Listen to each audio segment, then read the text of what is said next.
Poppy Playtime. Now, Chapter 1 absolutely tries its best to build this, intrigue and horror, which, honestly, apart from, one major bit, I didn't really buy into.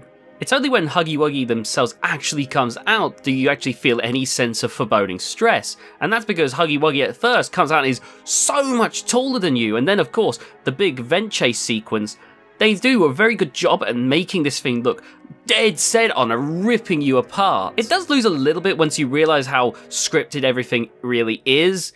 You know, it's not like Five Nights at Freddy's where everything's like this big hunt down to the death where you have to react quickly or die. This thing is very much, very much planned out. Now don't get me wrong, that doesn't ruin it or anything, but given that it ends up basically being over after that chase, it's a little disappointing. I can at least respect them for making that Chapter 3. Now, Chapter 2, on the other hand, now they absolutely learned from their mistakes because this chapter had a lot more scary moments in it. Of course, you get the introduction to Mummy Longlegs, and let me tell you, Mummy Longlegs, while I don't find her scary, I do find the character far more interesting. The stretchy design, the way that the overly sweet way that she interacts whilst being clearly sinister with her intentions, it honestly makes for a very interesting character.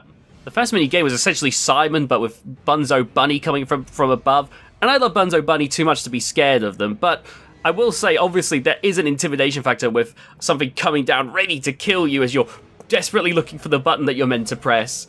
It's short-lived though, and it's definitely the least scary part of the game.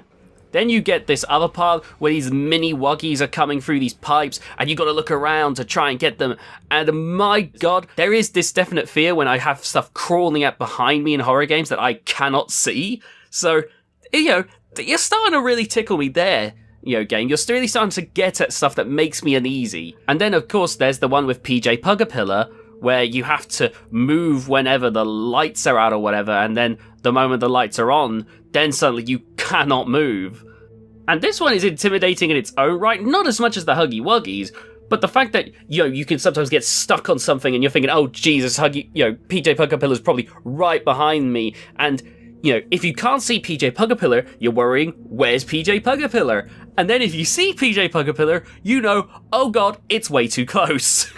Now, of course, they leave the game on a cliffhanger where this metal clawed hand grabs Mummy Longlegs after you kill her, spoiler alert.